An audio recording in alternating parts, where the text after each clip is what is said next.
Well, at 17 miles an hour. This is right on the tails of Irma, so it would be natural to kind of say, okay, what's the deal here? Are we going to have two storms that are U.S. threats?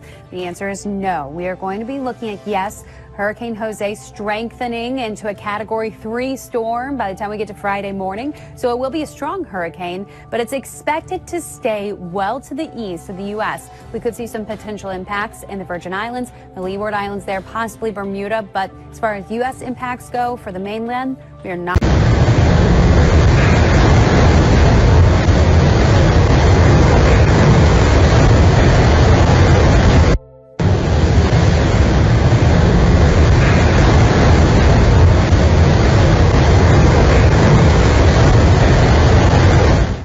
To ask a couple questions here about HAARP, the High Frequency Active Auroral Research Program. Several of you at the table have a little bit of a piece here. As you know, this is located up in Alaska. It's currently funded by the Air Force Research Lab. It was formerly funded by the Office of Naval Research. One of the prime customers is DARPA, which is currently running experiments at the facilities here. So questions to several of you this morning. I'm told by the president of the University of Alaska that the Air Force has pulled its support for the facility and they're taking steps to demolish it or take it down this summer. He's making the argument that there is other opportunities for us and is trying to find a path where the university might be able to take title to the facility. I'd like to start with you, Dr. Prabhakar. I understand that a lot of folks here on the committee probably don't understand what HAARP does. I think most Alaskans don't really know what HAARP does or why the agency is involved in it. So a very brief explanation and then a more direct question.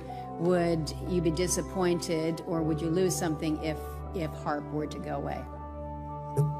Senator Murkowski, as I think you know, one of our programs has been using the HAARP facility for the research that it's pursuing. And my understanding is that we did get value out of that interaction. The P in DARPA is projects, and we're not in the business of doing the same thing forever. So very naturally, as we conclude that work, we're going to move on to other topics. So it's not an ongoing need for DARPA, despite the fact that we had actually gotten some good value out of that infrastructure in the past. Understood. Then to Dr. Walker and Mr. Schaefer then, Dr. Walker, your agency is currently running the facility.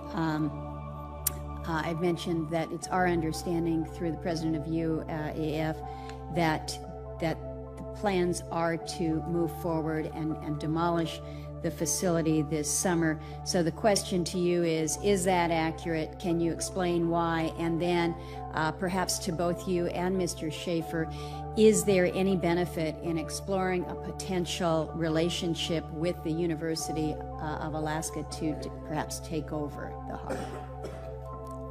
Thank you, Senator. The Air Force has gotten great value out of HAARP in the past. We took over from the Navy and managed it and actually did a number of experiment campaigns up there and have finished our work that we're interested in doing up there. We've moving on to other ways of managing the ionosphere, which the HAARP was really designed to do, was to inject energy into the ionosphere and be able to actually control it. And, but that work has been completed. The Air Force has maintained the site for other government agencies to use for several years now. And with DARPA completing their project, that's our last government customer that we have in the site. We have put out a call government-wide for other agencies that had interest in managing the site or taking it over, and including going out to academia and seeing if there was any interest there. We have gotten interest from the university in Fairbanks. However, the interest we have is that they will run it if we fund it, which is unfortunately in this fiscal environment we're in right now, this is not an area that we have any need for in the future and don't see that it would be good use of Air Force S&T funds.